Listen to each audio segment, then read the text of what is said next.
Hello tout le monde, je vous retrouve aujourd'hui dans une nouvelle vidéo qui sera un nouveau vlog vu qu'aujourd'hui commence un nouveau challenge que j'ai créé sur le groupe de challenge. Je vous mets comme d'habitude le lien en barre d'informations.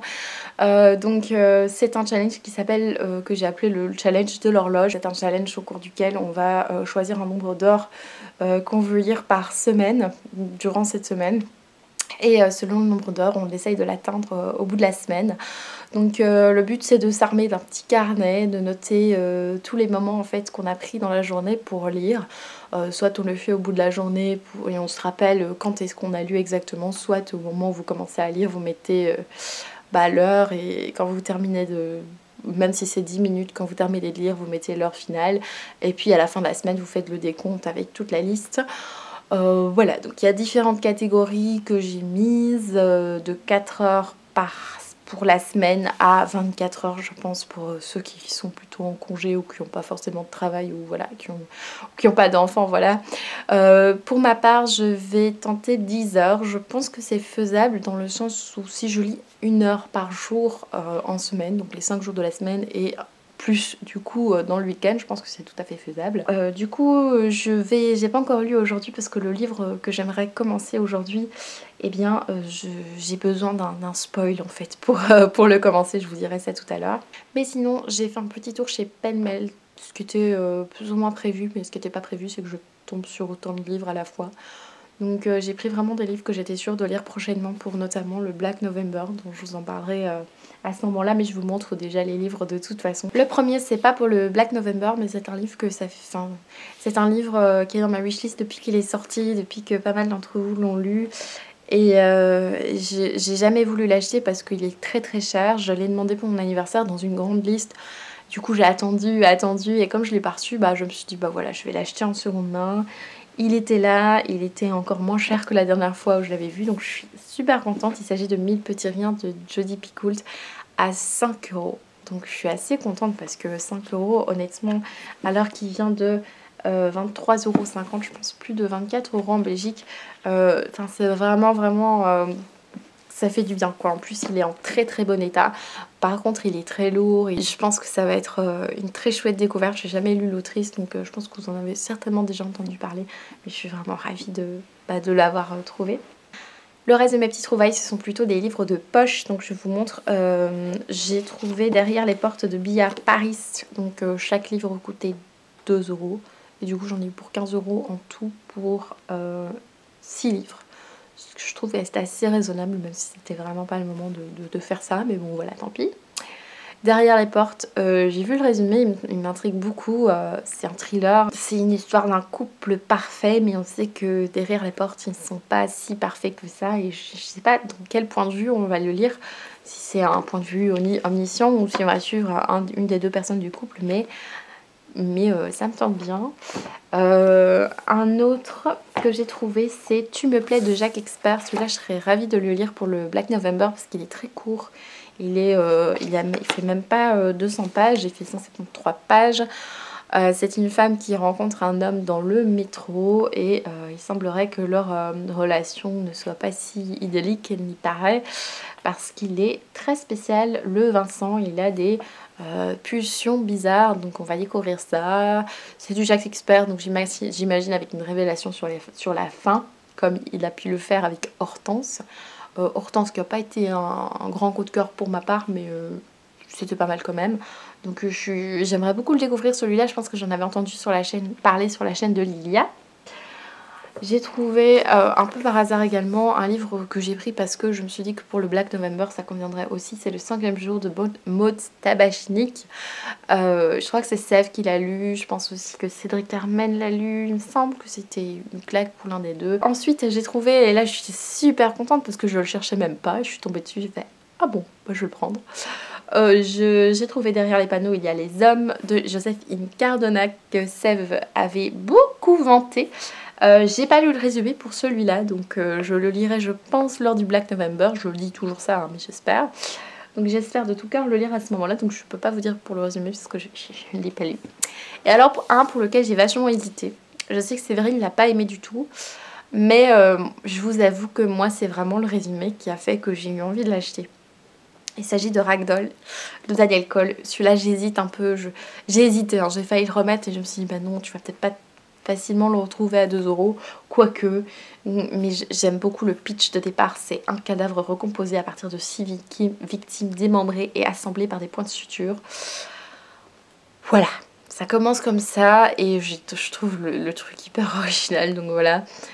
Donc je l'ai quand même pris, mais j'hésite un peu à le lire tout de suite, à le lire pour le Black November. Alors le livre que j'aimerais beaucoup commencer, c'est L'Égaré de Donato Carisi. C'est un livre en plus que j'ai reçu des éditions Calman Levy. Je l'ai demandé parce que j'en ai entendu beaucoup de bien. L'histoire c'est que j'ai lu Le Chuchoteur, parce que c'est une trilogie, c'est un 3e tome d'une trilogie. Je pense que c'est pas indispensable d'avoir lu les 2 premiers tomes, mais d'après Séverine, Tata Séverine nous dit que c'est bien d'avoir lu quand même Le Chuchoteur. L'écorché c'est pas indispensable, mais Le Chuchoteur c'est quand même bien. J'ai lu Le Chuchoteur mais il y a très longtemps et je n'arrive pas à mettre la main dessus. Je pense que je dois l'avoir donné à quelqu'un ou revendu parce que je ne le trouve plus. Alors on est mardi, j'avance un petit peu dans le challenge, donc hier j'ai pas lu énormément, je dois avoir lu un quart d'heure maximum. J'ai noté aujourd'hui tous les moments où j'ai lu, donc là je suis posée chez moi comme je suis rentrée du boulot. J'ai avancé dans L'Égaré de Donato Carisi, donc je sais pas si je vous l'avais dit mais j'avais publié sur le groupe Il est bien ce livre, le groupe de Séverine, une petite demande de spoil sur Le Chuchoteur vu que je ne le retrouve plus. Et donc il y a 2 personnes super gentilles qui m'ont spoilé la fin. J'espère que ce sera utile. Donc là, je suis à la page 74, donc il n'est pas hyper long hein, celui-là. Je crois que je vais encore me prendre un petit temps pour lire et puis je vais vaquer à d'autres occupations. Ça faisait longtemps que j'avais pu être dans un livre qui était difficile à lâcher. Et ben, c'est vraiment le cas avec L'Égaré de Donato Carisi. Il est hyper prenant. Là j'avance quand même pas mal, je suis à la page 119. Je pense que ça fait bien 1 heure que je lis, donc je vais encore un peu lire, puis je vous reviens, je vous parle un petit peu de mon ressenti pour le moment, mais c'est cool en tout cas. Bon, il est encore un petit peu plus tard, j'ai encore avancé dans ma lecture, là j'arrive doucement à la moitié. Je suis en train de me faire toute une mise en scène, enfin je suis en train d'imaginer tout ce qui peut se passer, qu'on est dans un thriller, donc j'imagine bien tout un complot là. Je croise les doigts pour que ce soit pas ça, parce que le complot que j'ai dans ma tête, le truc que j'ai dans ma tête est assez évident en fait. Donc je croise les doigts de tout cœur pour que ce soit pas ça. Je retourne dedans et je vous dis si ça a changé. Il faudrait que je fasse un peu autre chose que lire, mais il est super addictif ce livre, c'est super chouette. J'avais déjà lu du Donato Carisi, j'ai lu Le Chuchoteur il y a des années, j'ai lu Le Tribunal des âmes que j'ai pas tant aimé que ça. Mais dernièrement j'ai lu un truc avec le brouillard. Une maison... non, un truc avec brouillard qui était vraiment très bien, donc ouais, j'ai juste peur que ce soit ce que j'imagine. Ah, j'ai trop peur. Bref, je vous reviens tout de suite. Alors il est toujours un peu plus tard, logiquement je devais vivre ma vie hein, mais je n'arrive pas à m'arrêter en fait, je suis plus vers la fin que vers le début. J'aime beaucoup. Il y a une révélation là, à ce moment-là, à cette page-là que je viens de lire et à laquelle je m'attendais en fait. C'est pas une énorme révélation, c'est juste un truc, un fait. Je m'y attendais un petit peu, il y a eu des petits indices, donc voilà. J'ai toujours en tête mon complot, enfin mon idée. J'en ai une autre qui me vient en tête là à l'instant. L'auteur aborde un thème que Franck Fillier a abordé dans un de ses livres, dans même 2 de ses livres. Du coup, voilà, c'est un thème un peu familier que j'aime bien retrouver dans les livres un peu sombres comme ça. Donc je vous laisse toujours découvrir, hein, puisque je peux rien vous dire, c'est ça le problème avec les thrillers. Alors voilà, on est le soir, j'ai encore lu 1h20 et donc j'ai terminé L'Égaré de Donato Carisi, sans surprise, ça se lit vraiment, ça se dévore. J'ai tendance parfois à me dire, oui peut-être que les thrillers, j'aurais peut-être pas dévoré la fin pour vraiment savourer et essayer de tout comprendre. Mais non en fait, si je comprends pas tout, si c'est un peu fouillis, je pense pas que c'est parce que je lis très vite, parce que là j'ai vraiment tout lu, enfin j'ai pas zappé des mots ni quoi que ce soit. S'il y a des trucs qui semblent fouillis pour moi, ça vient plutôt du livre. Donc pour moi ça a été un très bon livre, très accrocheur, vraiment un bon rythme. On se fait ces petites, réponses et Elles sont vraies parfois, elles sont pas vraies d'autres fois. J'ai adoré le personnage principal qui est pas un profiler, comment dire, un détective privé. Le genre de gars qui est détesté par la police et j'ai été touchée par ce personnage. Il n'est pas hyper approfondi mais on en sait assez pour lui. On en sait assez sur lui pour être attaché à lui, donc c'est cool. Je comprends qu'il fasse un carton parce que la toute fin est extra. Vraiment. Je suis bluffée par la toute fin. Vraiment chouette. Maintenant pour moi ce sera pas un coup de cœur. Du genre j'ai mis je crois qu'il a une moyenne de 17 sur 20 sur Livre Addict. Moi j'ai mis 16. Parce que c'était une très bonne lecture, mais pour moi la fin manquait un petit peu d'approfondissement. Je pense que c'est quelque chose que beaucoup d'auteurs font, c'est précipiter la fin. Alors parce que pour eux c'est clair, dans leur tête c'est clair. Et je pense que si j'écrivais je ferais pareil, parce que ce serait clair pour moi. Mais en fait en tant que lecteur, parfois, ou alors c'est moi qui suis complètement débile, parfois on a besoin d'un tout petit peu plus de temps pour l'explication. Et je préfère en fait passer plus de temps à la fin pour qu'on m'explique bien, pour être sûre d'avoir bien compris. Limite que je me dise oui bon c'est bon on a compris, je suis pas débile. Je préfère encore me dire ça plutôt que d'être ok donc si j'ai bien compris. Donc quand j'ai fermé mon livre j'ai écrit tout ce qui avait été qui s'était déroulé pour comprendre exactement qui, quoi, quand, comment. Aussi je trouve que l'enquête en soi c'est assez basique en soi, même si le rythme et tout ça est très bien. Dans le sens, si vous lisez beaucoup de thrillers, je pense pas que l'enquête en soi est la chose qui va vous surprendre le plus. Voilà, je vous préviens. Si vous lisez déjà beaucoup de policiers ou de thrillers, si vous n'en lisez pas beaucoup, vous risquez d'adorer, ça c'est clair. Oui, donc le début aussi est génial, j'ai oublié de vous dire, le début, il y a une scène très chouette. Dès le début avec une révélation, c'est très chouette, vraiment. Ça met dans l'ambiance, c'est génial. Et la toute dernière scène est géniale. Mais moi, c'est pas parce que la toute dernière scène, c'est un débat que Sève a éveillé sur sa chaîne, c'est pas parce que la toute dernière scène, la toute fin est géniale que le livre est génial. Je vous reprends après avoir commencé. Oui, j'ai mis mon petit peignoir Harry Potter, hyper glamour et tout ce qui va avec. Je vous reprends parce que je viens de vous parler de Savoir-faire de Claire Favant. Je suis à peu près au... j'arrive au quart quand même de la lecture petit à petit. Ça se lit super vite en fait. Dès les 5 premières pages j'étais à fond dedans et je l'avais mis en pause et je voulais absolument reprendre, donc c'est super addictif. Donc on va suivre un jeune garçon dont la sœur disparaît du jour au lendemain. Et ses parents sont complètement désespérés et disons que ses parents sont tellement désespérés qu'ils ne font plus rien, ils deviennent des véritables loques et il doit s'occuper de ses parents pendant très longtemps. C'est grâce à lui que ses parents sont encore en vie parce que clairement ils se laissaient mourir quoi. Et donc l'histoire, voilà, il y a une enquête sur la disparition de cette fille et il semblerait que les parents soient au courant de toutes les recherches qu'on fait sur des disparitions. Ils sont très impliqués dans l'enquête. Je trouve ça un peu bizarre en fait que les parents soient autant impliqués dans l'enquête. Je trouve pas ça hyper crédible, j'ai jamais vu ça nulle part. Je me dis mais est-ce qu'on est censé dire aux parents comment avance l'enquête, pourquoi tel cadavre, tel matin, tel machin. Enfin je pense que c'est un truc qui arrive pas souvent. De plus, moi je trouve le personnage de Nick, alors j'ai beaucoup d'empathie pour lui, même si il y a un truc, il y a un malaise dans cette famille. Il s'est occupé de ses parents et ses parents sont tellement concentrés sur la naque qu'ils s'en fichent complètement de leur fils, que je trouve assez insupportable. En même temps, Nick est tout le temps en train de se plaindre. Voilà, dans sa situation, je pense que je ferais pareil, mais il y a un côté un petit peu redondant du fait qu'il se plaint tout le temps et que ses parents c'est de pire en pire avec lui. Et donc voilà, on est au quart du livre et j'aimerais qu'il se fasse quelque chose parce que là pour le moment les personnages sont assez détestables. Ils sont pas forcément censés être géniaux hein, dans un thriller, mais là je les trouve particulièrement détestables, donc j'espère qu'il va encore se passer quelque chose. Là je vais reprendre ma lecture parce que j'ai oublié de noter que j'ai arrêté de lire, donc je vais reprendre ma lecture et je vous retrouve après. Alors je suis à la page 114 sur ce qui est une grosse révélation que malheureusement j'ai deviné assez tôt, même très tôt. Voilà, il y avait plein de possibilités hein, et une qui pour moi était assez évidente. Alors je viens de tilter un truc, on est à la page 139, la moitié du livre. Depuis tout à l'heure je lis des noms anglais, je suis habituée quoi, c'est des noms anglais, des noms d'un village anglais, machin.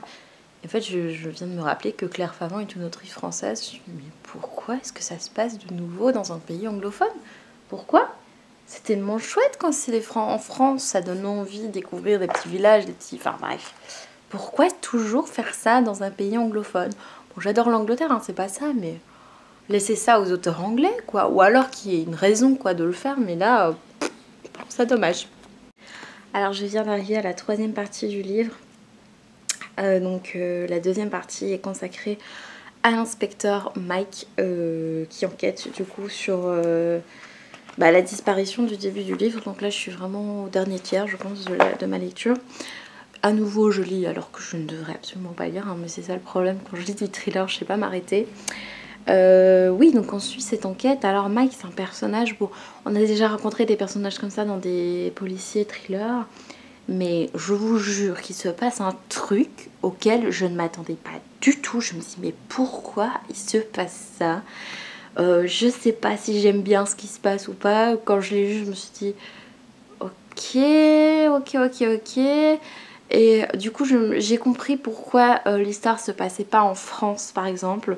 Ça vous spoil pas du tout, mais c'est quelque chose qui serait inimaginable en France, en fait. Je pense que c'est pour ça, c'est pour s'éloigner un petit peu du côté un peu concret de la France. J'en sais rien, mais il y a un truc qui se passe, je vous jure que... Je m'y attendais pas du tout, je vois pas trop ce que ça vient faire dans le livre. Mais bon, voilà, je prends les choses. Maintenant, la 3e partie, je pense savoir ce qui va un peu se passer, mais je pense que je vais le terminer là ce soir. Oh, je devrais faire plein de choses, je dois travailler, tout ça, mais non. Bref. Alors, je viens de terminer Serre-moi fort de Claire Favant. Honnêtement, ce sera pas un coup de cœur du tout, parce que... Je sais pas comment dire. Il n'y a pas énormément de choses qui m'ont surprise. Alors je dis pas qu'il faut être toujours surpris dans un livre, mais dans un thriller quand même. J'ai pas forcément aimé la fin. Oui, c'est angoissant, ça donne quand même une certaine ambiance et tout ça, mais honnêtement j'ai préféré Dompteur d'ange par exemple, que j'avais trouvé génial. Là je vous avoue que je m'attendais à un truc de dingue à la fin et... Oui, il se passe des trucs de dingue, mais rien de véritablement surprenant. Donc honnêtement, ce sera vraiment pas le coup de cœur que beaucoup de gens ont eu. Déjà parce que la première révélation, je l'avais déjà vu venir très tôt. Donc ouais, je suis un peu déçue en fait. Je dis pas, c'est très bien écrit, c'est Claire Favant, ça se lit très bien.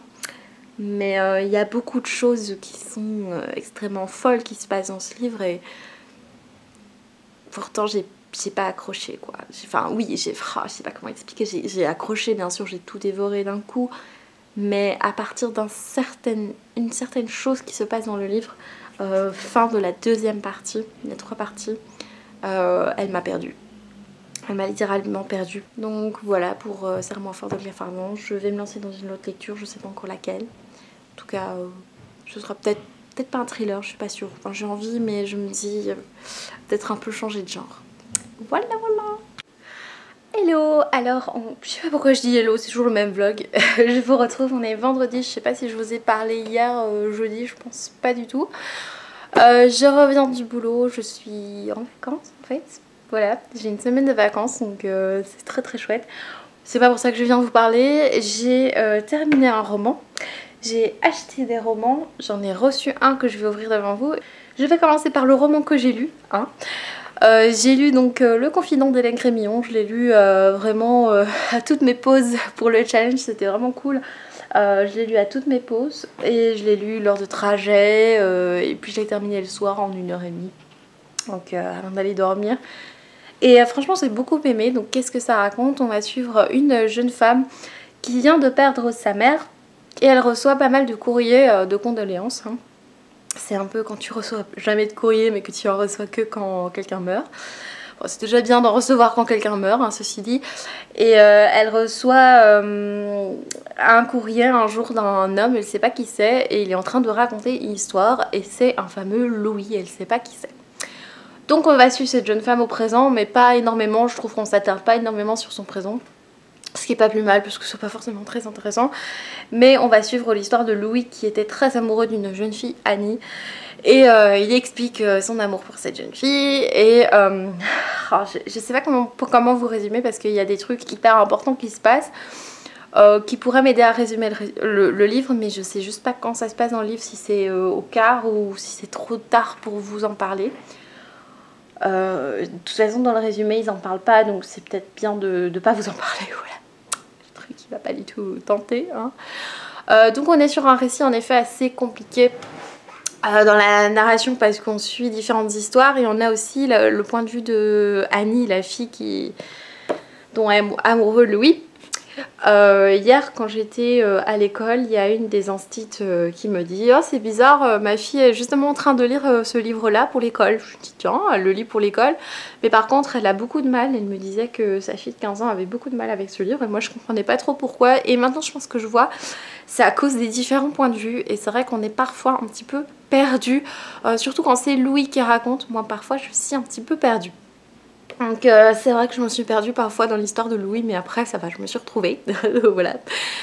J'ai beaucoup aimé, il y a de chouettes petites on va recommencer, des chouettes petites révélations.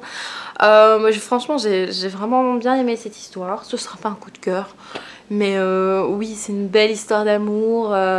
T'as différents points de vue qui viennent compléter l'histoire racontée par quelqu'un, vous voyez. Et moi dès le début, dès les 15 premières pages, je me suis dit ce livre là en film serait absolument génial. Alors je ne sais pas s'il existe déjà en film, s'il a été fait, mais c'est une histoire qui me dit bien en film. La fille elle va réaliser un film, non pas du tout, mais je suis presque certaine que quelqu'un a déjà pensé à le mettre en film parce qu'il est vraiment... Je vois déjà comment on pourrait faire en fait les scènes importantes du livre, les mettre en film, ce serait juste magnifique quoi. Et je les vois tellement que j'ai l'impression d'avoir déjà vu un film en fait là-dessus. Et ça n'a pas beaucoup de sens ce que je dis.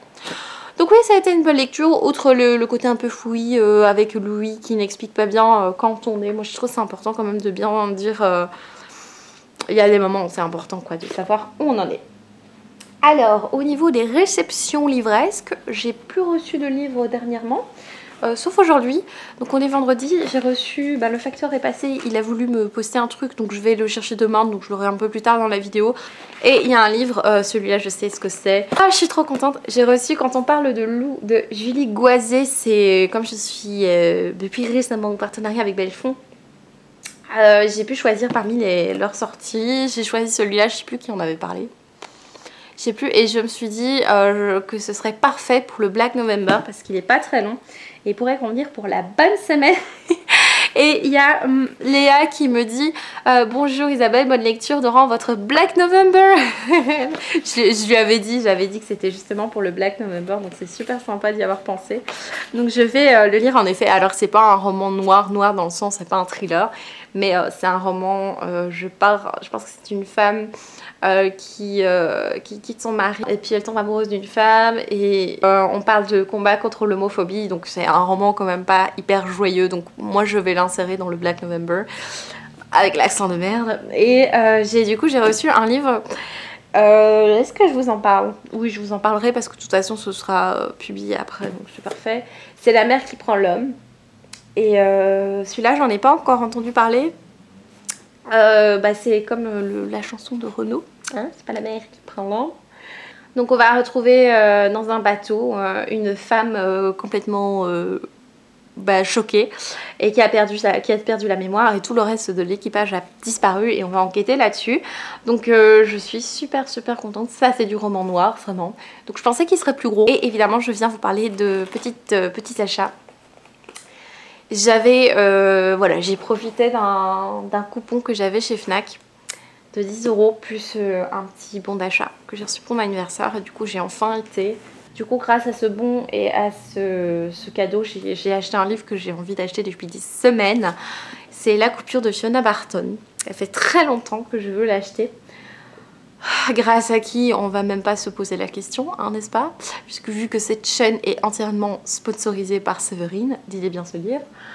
Donc la coupure de Fiona Barton, je sais pas, j'imagine que la coupure ça vient de la coupure de journal, mais aussi de la coupure, voilà, je sais pas trop. On va retrouver un bébé, un corps de bébé dans un chantier. Et ça va réveiller des souvenirs de 3 jeunes femmes. Et donc oui, j'ai très envie de le découvrir. J'ai pris ce jour-là, enfin aujourd'hui en fait Isabelle, c'est pas grave. J'ai pris Les Chiens de Détroit de Jérôme Loubry pour le lire pour le Black November. Alors j'ai ça pour tous les livres, je crois que je vais faire une pile à lire de Black November de 62 livres. Mais j'ai très envie de le lire à ce moment-là, il me faisait très envie. J'ai failli l'acheter plus tôt et voilà, j'ai profité de ce bon. Et j'ai acheté un livre, je suis super contente, j'en ai jamais entendu parler mais c'est une autrice que j'ai envie de tester parce que je sais plus où quelqu'un m'a dit quand j'ai parlé de Jérémie Fell qui avait un petit côté de cette autrice en fait et Joyce Carol Oates. Quelqu'un me disait que ça ressemblait quand même pas mal et que c'était un petit peu dans le même genre et que la personne me parlait d'un livre de Joyce Carol Oates mais je ne retrouve plus son message donc je sais plus de quel livre elle me parlait, mais j'ai choisi Délicieuse pourriture. Il y avait un livre qui s'appelait Petite Sœur que j'avais envie de la voir mais je n'ai pas trouvé. Mais Délicieuse pourriture, ça parle d'un professeur de littérature qui demande à des élèves d'écrire, de partager leurs journaux intimes, et plus c'est glauque, mieux c'est. Ça a l'air très glauque, hein.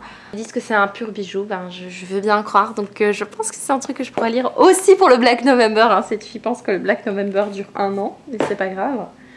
Je viens vous parler un tout petit peu de ma lecture en cours qui est Le Miroir des âmes de Nicolas Feuze.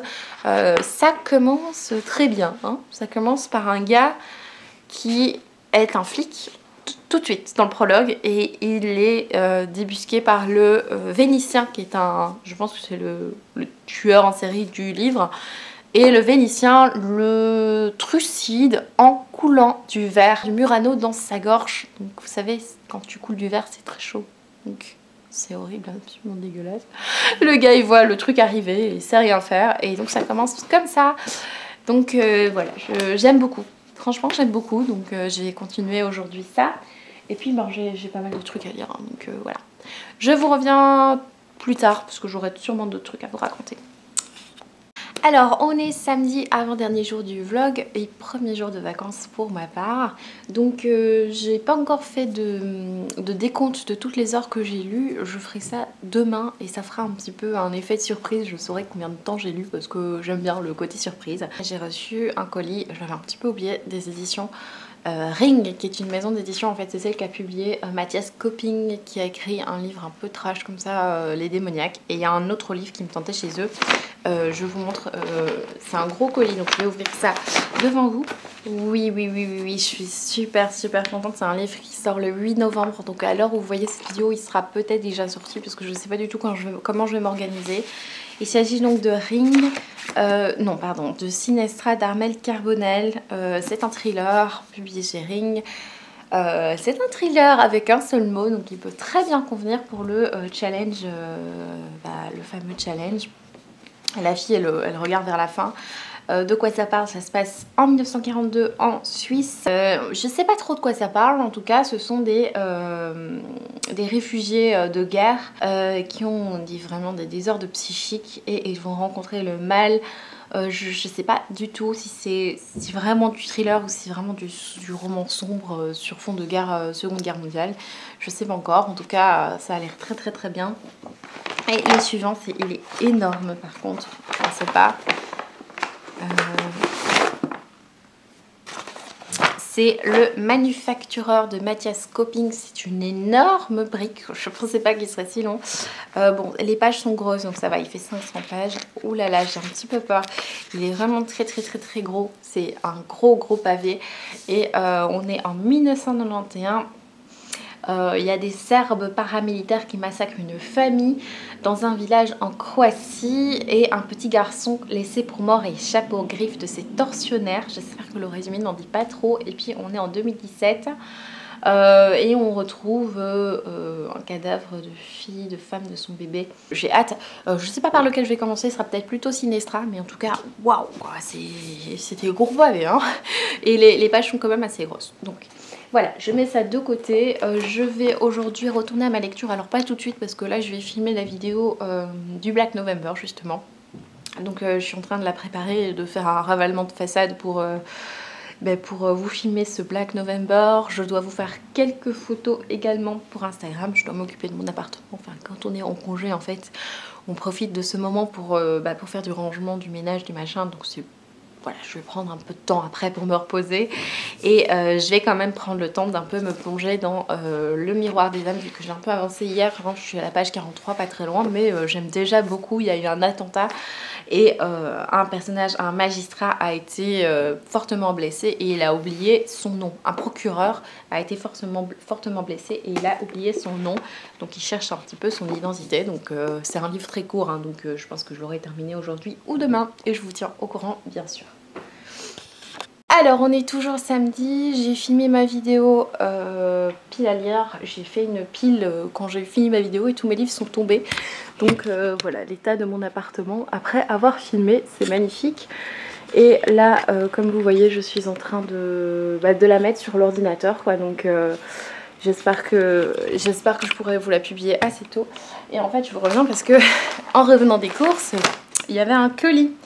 Et comme on est samedi, en général les colis c'est Castorman. Donc en effet c'est Castorman parce que c'est, je reconnais leur emballage. Alors il y en a un, je crois savoir ce que c'est parce que je l'ai vu sur un compte Instagram. Et il y en a un autre, oh oui, celui-là j'ai demandé. Il s'agit de Victor Hugo, les classiques en BD. Je vous avais parlé des classiques en BD sur Molière, sur La Fontaine. Je ne l'ai pas encore lu mais vous le verrez dans un point lecture. J'avais adoré celui de Molière, je vous en avais parlé. Et quand j'ai vu qu'ils allaient sortir un Victor Hugo, j'ai rempli le papier, j'ai envoyé un mail en disant pour être sûr vraiment de l'avoir parce que c'est Victor Hugo en BD. Alors je sais pas quelle partie de sa vie ils vont mettre, je sais pas qu'est-ce qu'ils vont mettre en évidence, mais Victor Hugo c'est une grande passion depuis toujours, depuis que je suis ado en fait. Je suis tombée amoureuse de Victor Hugo vers 14-15 ans et voilà, je suis très contente. Voilà. Et l'autre livre, celui-là en effet, je l'ai vu sur un compte Instagram, c'est Ensemble à minuit de Jennifer Castle chez Castorman. La couverture est juste magnifique. Ne vous demandez pas ce que le monde peut faire pour vous, demandez-vous ce que vous pouvez faire pour qu'il soit beau. Alors je sais absolument pas dans quel récit on est. Je vais regarder un petit peu. C'est en librairie le 7 novembre. C'est des 13 ans, donc c'est quand même un truc un peu sérieux. Je dis pas qu'avant c'est pas sérieux, mais ici c'est quand même peut-être un peu plus difficile. Entre Noël et Nouvel An, une jeune fille est renversée sous les yeux de Kendall et Max. Choquée, elle se réfugie dans un café, se sentant coupable de ne pas être intervenue. Ok, et une serveuse leur lance un défi, faire 7 bonnes actions désintéressées d'ici le 31 à minuit au lieu de se plaindre. C'est absolument... Enfin, j'adore le résumé, c'est chouette, c'est bien possible que je l'ai choisi, mais comme la sélection, ça fait un moment qu'ils l'ont envoyé. Je suis vraiment contente. C'est très chouette. Hello, c'est avec une luminosité bien merdique que je viens clôturer le vlog. Donc on est lundi soir, j'ai oublié de le clôturer hier soir, dimanche. Du coup je viens vous donner mon bilan de la semaine. J'ai lu pas mal, hein. Vous avez vu un petit peu le cours de mes lectures et j'ai lu exactement 12h13. Donc voilà, c'est une manière de s'encourager à lire. Moi j'ai adoré faire ce challenge. C'était beaucoup plus chouette je trouve que de compter des pages. Je trouve ça plus facile en plus, compter des pages, il faut mettre un signet sur la page de départ, machin. Ou alors tu comptes la page, enfin si tu lis tout le livre c'est plus facile, mais franchement c'est beaucoup plus facile que de compter des pages. En plus tu peux prendre le temps de lire, voilà, si tu as envie de lire 10 fois la même page parce que t'as pas compris, tu lis 10 fois la même page et c'est pas grave. Donc moi j'ai adoré. Alors pour ceux qui sont intéressés, il y aura un challenge de l'horloge encore au mois de novembre. Je sais plus la date, c'est Camille qui a choisi la date sur le groupe de challenge. Je vous mets le lien de toute façon en barre d'infos. Oui, je suis très contente qu'on puisse le refaire. Là, je vais commencer un autre challenge tout de suite. Donc j'espère que ça vous plaira. Voilà. Donc voilà, j'espère que cette vidéo vous aura plu. Je vous retrouve bientôt dans une autre vidéo. Je ne sais pas encore laquelle. Je vous fais des gros bisous. Ciao!